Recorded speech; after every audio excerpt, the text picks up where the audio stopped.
احنا اسياد البلد. ازاي تقولي انك انت اسياد الناس او الفنان اسياد الناس؟ امال لو كنت نجمه كنت قلت ايه؟ يا حضرتك عامل ايه؟ ممكن ناخد. عمري ما فنان يعمل كده.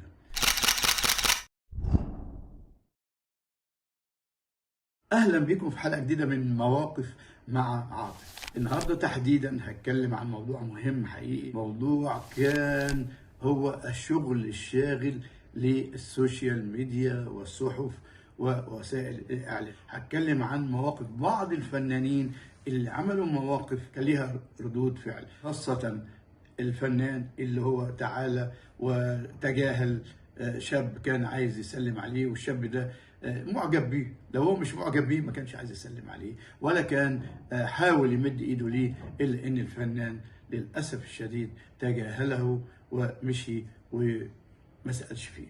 الفنان احمد عبد العزيز. احمد عبد العزيز راجل فنان موهوب، لسه مش وليد اليوم ولا امبارح، ده فنان من زمان، وفنان يعني له اعمال مفيده جدا واعمال جميله جدا. لكن الحق حق، هو اخطا حينما تجاهل الشاب اللي هو حاول يسلم عليه عند ختام مهرجان المسرح في الحفل الذي اقيم في دار الاوبرا. احمد عبد العزيز كان داخل وشاب مد ايده ليه، شاب صغير، شاب معجب بيه، شاب بيحب احمد عبد العزيز، الا ان احمد عبد العزيز تجاهله ومشي على طول. وده كان له رد فعل كبير من خلال وسائل الاتصال والاجتماعي ووسائل الاعلام والصحف، وكل الناس اتكلمت في هذا الموضوع. حتى ان لما احمد عبد العزيز نفسه حس ان هو بينه وبين نفسه غلط، خلينا نتكلم بصراحه، طلع في قال، عمل بوست كده وقال فيه وبرر في الموقف بتاعه، الا ان الناس ما عجبتوش هذا التبرير.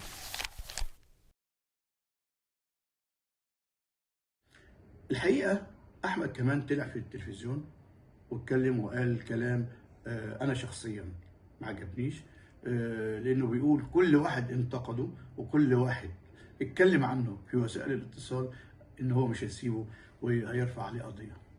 عمري ما فنان يعمل كده، عمري ما فنان يتجاهل الناس. يعني انا احمد صديقي وصاحبي، وقبل كده عزمته ورحنا مهرجان سينما في المغرب، وكان فعلا انسان مهذب وفنان والناس بتحبه، وكل ما مشي في مكان الناس بتوقفه وتسلم عليه، وهو انسان حقيقي يعني دايما في حاله، دايما من النوع اللي هو مش منفتح اجتماعيا قوي، لكن موقفه مع الشاب اللي هو حب يسلم عليه كمعجب ده اثار ردود فعل. وانا من وجهه نظري ما كانش يجب ان احمد عبد العزيز يحصل منه ده، بدليل ان احمد عبد العزيز كمان لما دخل اللوبي او البهو بتاع الاوبرا سلم على الناس، وكان يضحك ويسلم على الفلان، على الفنانه فلانه الفلانيه، وعلى معجبه تانيه، وعلى ثالثه.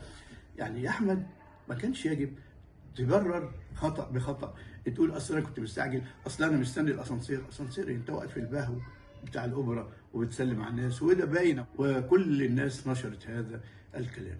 نيجي لموقف تاني هتكلم عنه، وهو موقف الاخت بدريه طلبه. هي بس مسألة غيرة وحقد وغل وحسد من الفنانين عشان هم اسيادك. احنا اسياد البلد. ما ينفعش تقول كده. امال لو انت كنت فاتن حمامه او سعاد حسني او ايه ده؟ ايه ده؟ مش معقوله تطلعي تقولي هذا الكلام وتقولي وتصرحي، والكلام الفاضي اللي انت قلتيه ده. انا بختلف معاكي جدا في المنهج اللي انت انتهجتيه، في الكلام اللي انت صدر منك. ما ينفعش الكلام ده من فنانه زيك. امال لو كنت نجمه كنت قلت ايه؟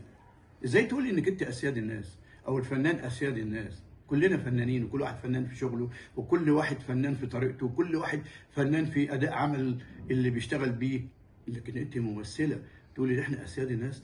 ولهذا انا النهارده بعمل الفيديو ده عشان احيي صديقي والاخ الفاضل دكتور اشرف زكي، اللي هو طلع بيان جميل جدا، بيان موضوعي جدا، قال حصل من نفر من بعض الفنانين الممثلين، سواء كان ممثل او ممثله، وادان هذا الكلام، قال دي تصرفات فرديه، ودي لا تنم عن منهج الفن وعن الابداع وعن القوى الناعمه. حقيقي البيان اللي انا هعرضه عليكم دلوقتي اللي اصدره الدكتور اشرف زكي بيان يجب ان احنا نحييه عليه، لانه تناول فيه بموضوعيه شديده زمايله.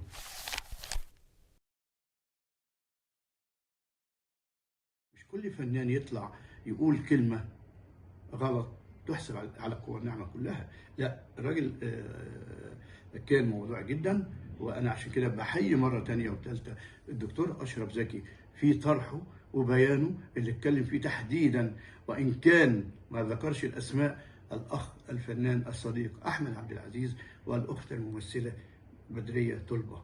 ما ينفعش الكلام ده يا جماعه، انتوا بدون جمهور عمرك ما تبقى فنان، او عمرك ما تبقي فنانه. بدون جمهور عمرك ما هتشتغلي ولا حد هيشغلك. اذا تخيلي مسرح بلا جمهور، يبقى الممثل هيمثل لمين؟ تخيلي فنان مطرب هيغني وما جالهوش جمهور، يبقى هيغني لمين؟ يا جماعه لازم تحطوا نفسيكم وتعرفوا كويس قوي ان اي فنان بدون جمهور ما يبقاش فنان. نلتقي مره اخرى في مواقف مع عاطف، وتحياتي لكم، ونلتقي على خير مع مواقف مع عاطف.